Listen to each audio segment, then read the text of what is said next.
3 जून 1998 की सुबह एक जर्मन फैमिली कॉफ़ी पीकर अपने ट्रेन के सफ़र को एंजॉय कर रही थी। ये हाई स्पीड ट्रेन म्यूनिख से हैम्बर्ग जा रही थी।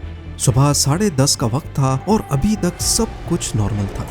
लेकिन ठीक 12 मिनटों के बाद वो फैमिली तब खौफजदा हो गई जब अचानक उनके पाँव के नीचे से स्टील का एक टुकड़ा फ्लोर को फाड़ कर निकलता है, वो भी सीधा उनकी सीटों के बीच से। लेकिन ये सिर्फ एक शुरुआत थी। जर्मन हाई स्पीड ट्रेन की हिस्ट्री में सबसे खतरनाक हादसे की शुरुआत। जेम टीवी की वीडियोस में एक बार फिर से खुशामदीद।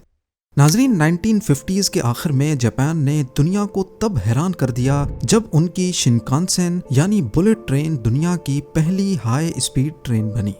इस ट्रेन ने पूरे मुल्क के शहरों को आपस में जैसे कनेक्ट कर दिया था और सफर इतना तेज बना दिया कि घंटों का सफर मिनटों तक आ पहुंचा। जापान की देखा देखी फ्रांस और इटली ने भी अपना हाई स्पीड ट्रेन इंफ्रास्ट्रक्चर बनाया और फिर जर्मनी भी पीछे नहीं रहा। जर्मनी ने अपना खुद का हाई स्पीड ट्रेन प्रोजेक्ट शुरू किया जिसका नाम रखा गया ICE यानी इंटरसिटी एक्सप्रेस। 1980s में जब ये ट्रेन्स मंजर आम पर आईं तो दुनिया को लगा कि ट्रेन्स का बस यही फ्यूचर है। इनमें हर उस चीज का ख्याल रखा गया जो इंसान तसव्वुर कर सकता था। एरोडायनेमिक डिजाइन, मॉडर्न कंप्यूटर्स का इस्तेमाल और बेमिसाल आरामदेह सफर, सब कुछ परफेक्ट लग रहा था। लेकिन हर परफेक्ट सिस्टम के अंदर एक छुपी हुई कमजोरी जरूर होती है और आइस ट्रेन्स की कमजोरी थी उनके व्हील्स।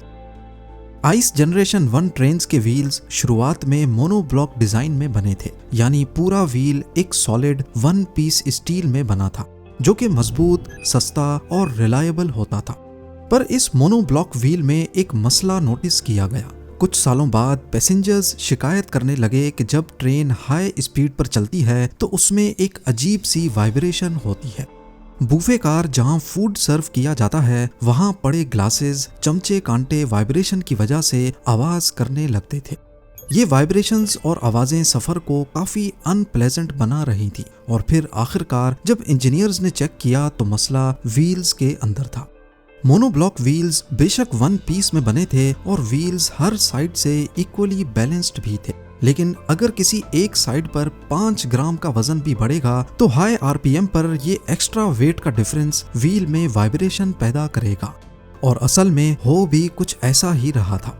हाई स्पीड पर चलने की वजह से फ्रिक्शन ने मोनोब्लॉक व्हील्स की कुछ साइड्स को अनइक्वली घिसा दिया था, जिससे व्हील का बैलेंस बिगड़ गया। स्लो स्पीड पर तो महसूस नहीं होता था, लेकिन जब ये unbalanced wheel 250 kilometre per hour पर घूमता तो पूरी ट्रेन में एक वाइब्रेशन होने लगती। ये किसी भी व्हील की एक कॉमन प्रॉब्लम होती है। गाड़ी के व्हील्स में भी अगर किसी एक साइड पर 2 पंचर एक साथ लगाए जाएं तो उस तरफ सिर्फ कुछ ग्राम्स ही सही लेकिन वजन बढ़ जाता है, जो तेज स्पीड में वाइब्रेशंस पैदा कर सकता है।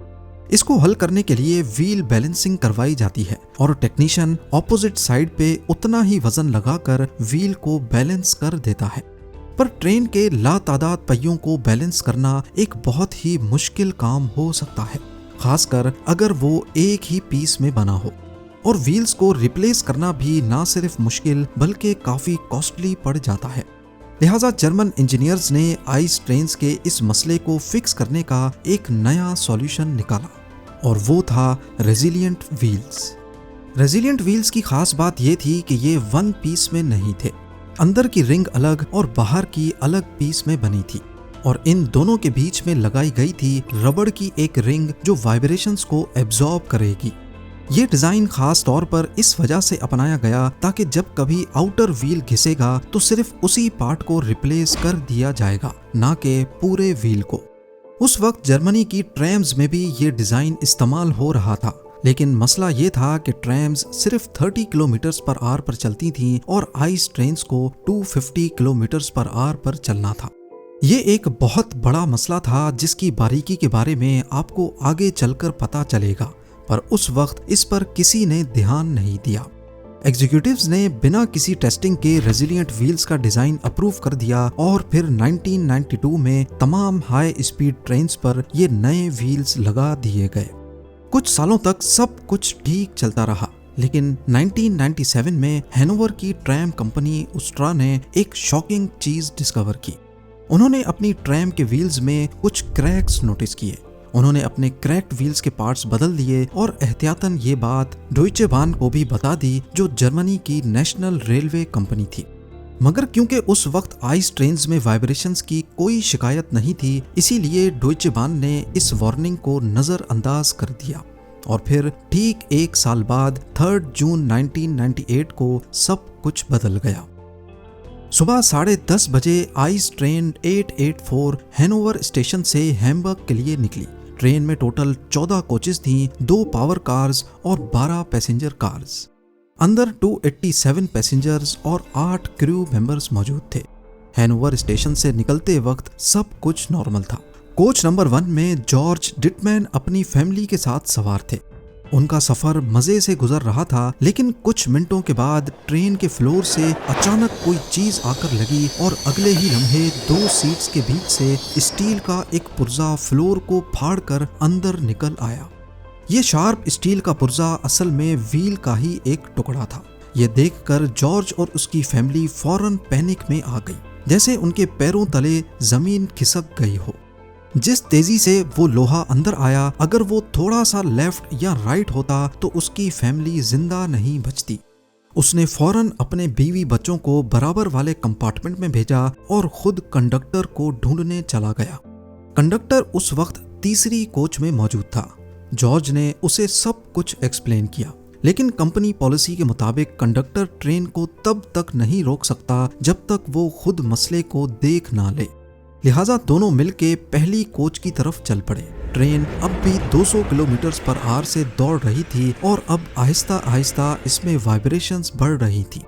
जब तक कंडक्टर और जॉर्ज पहली कोच के पास पहुंचे, ट्रेन 3 किलोमीटर आगे निकल चुकी थी और अब वो एक डेंजरस सेक्शन से गुजरने वाली थी, जहां ट्रैक्स स्प्लिट होते हैं।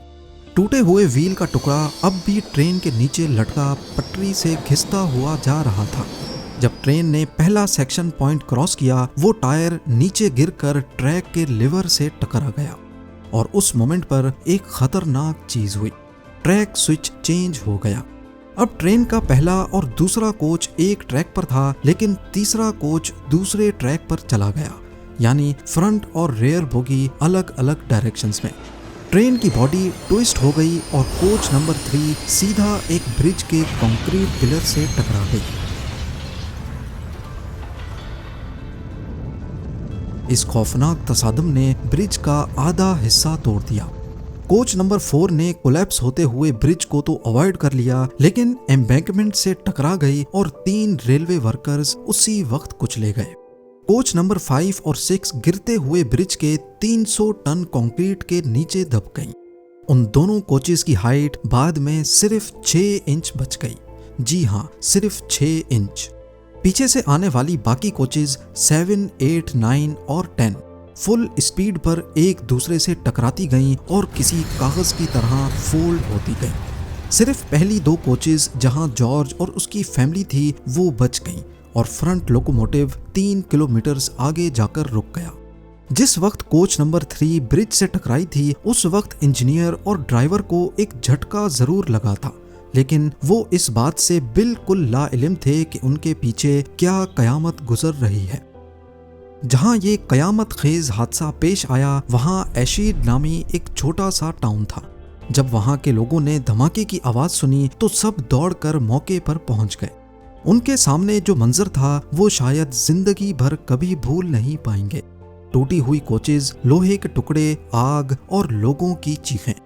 कुछ लोग ब्रिज के मलबे के नीचे फंसे थे, कुछ अपनी सीट्स में अटके हुए थे और प्रेशर प्रूफ विंडोज इतनी मजबूत थीं कि उन्हें तोड़ना ऑलमोस्ट नामुमकिन था। रेस्क्यू वर्कर्स को हैवी मशीन्स बुलवानी पड़ी, लेकिन फिर भी फंसे हुए पहले लोगों तक पहुंचने में कई घंटे लग गए। 1000 से ज्यादा रेस्क्यू वर्कर्स साइट पर पहुंचे। एम्बुलेंसेज, मिलिट्री, डॉक्टर्स सब ने मिलकर ऑपरेशन शुरू किया। करीब ही एक मेडिकल कॉन्फ्रेंस हो रही थी। वहां के 40 डॉक्टर्स भी फौरन साइट पर पहुंच गए, लेकिन तब तक सब कुछ खत्म हो चुका था। इस हादसे में टोटल 101 लोग मारे गए, 88 लोग शदीद जख्मी हालत में पाए गए और 100 के करीब लोगों को मामूली जख्म आए। जो लोग पहली 2 कोचेज में थे, खुशकिस्मती से उनकी जिंदगी बच गई।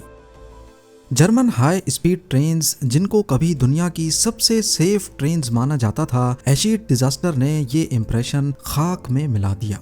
इस एक्सीडेंट ने सिर्फ जर्मनी ही नहीं बल्कि हाई स्पीड ट्रेन नेटवर्क इस्तेमाल करने वाले फ्रांस, इटली और जापान तक के लोगों को भी शॉक कर दिया था।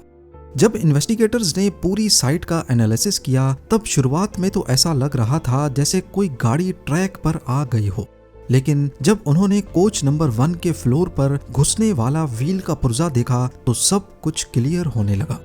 लॉग्स देखे गए तो मालूम पड़ा कि ट्रेन के उसी व्हील में पहले भी फ्लैट स्पॉट का इशू रिपोर्ट हुआ था, वो भी 8 मरतबा, लेकिन फिर भी उसे रिप्लेस नहीं किया गया। क्रैक्स डिटेक्ट करने वाली मशीन्स भी मौजूद थीं, लेकिन फिर भी विजुअल इंस्पेक्शंस टॉर्च की मदद से की जाती थी।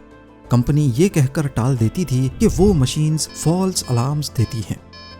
1992 में फ्राउनहोफर नामी एक जर्मन रिसर्च ऑर्गेनाइजेशन ने एक वार्निंग भी दी थी कि हाई स्पीड ट्रेन्स पर रेजिलिएंट व्हील्स खतरनाक हो सकते हैं, और 1997 में हैनोवर ट्रैम कंपनी ने भी वार्निंग दी थी, लेकिन दोनों वार्निंग्स इग्नोर कर दी गई। इंजीनियर्स ने बाद में बताया कि ये टायर हर दिन 5 लाख मरतबा रोटेट करते थे, और वो भी हाई स्पीड पर। हर रोटेशन में स्टील टायर हल्का सा कंप्रेस होता और वापस एक्सपेंड होता। इससे फटीग क्रैक्स बन गए जो दिन ब दिन बढ़ते चले गए, और बीच में रबड़ लगाने की वजह से वाइब्रेशंस एब्जॉर्ब हो गई और किसी को पता ही नहीं चला कि व्हील्स असल में क्रैक हो रहे हैं। और फिर फाइनली 3 जून 1998 को सिर्फ एक व्हील टूटने की वजह से इतना बड़ा हादसा हो गया। एशिड डिजास्टर को दुनिया का सबसे खतरनाक हाई स्पीड ट्रेन एक्सीडेंट माना जाता है। इस हादसे के बाद सभी हाई स्पीड ट्रेन्स के व्हील्स वापस मोनोब्लॉक डिजाइन में रिप्लेस किए गए और जंक्शन पॉइंट्स के आसपास तमाम ब्रिजेस को रीलोकेट किया गया ताकि दोबारा ऐसा हादसा ना हो सके। जर्मनी ने इस हादसे के बाद अपने पूरे रेल सिस्टम को दोबारा इवैल्यूएट किया। प्रेशर प्रूफ विंडोज रिप्लेस की गई ताकि फ्यूचर में अगर रेस्क्यू की जरूरत पेश आए तो अंदर फंसे लोगों को विंडोज तोड़कर बाहर निकाला जा सके। आज भी जर्मनी के रेलवे ट्रेनिंग सेंटर्स में एशिड डिजास्टर एक एग्जाम्पल के तौर पे पढ़ाया जाता है। मोनोब्लॉक व्हील्स में बेशक मेंटेनेंस कॉस्ट ज्यादा है और टाइम भी ज्यादा लगता है, लेकिन हाई स्पीड पर ये 1 पीस में कास्ट होने की वजह से कम से कम टूटते नहीं हैं, और वाइब्रेशंस एक सिग्नल होता है कि अब व्हील्स को बैलेंसिंग की जरूरत है। उम्मीद है जेम टीवी की ये वीडियो भी आप लोग भरपूर लाइक और शेयर करेंगे। आप लोगों के प्यार भरे कमेंट्स का बेहद शुक्रिया। मिलते हैं अगली शानदार वीडियो में।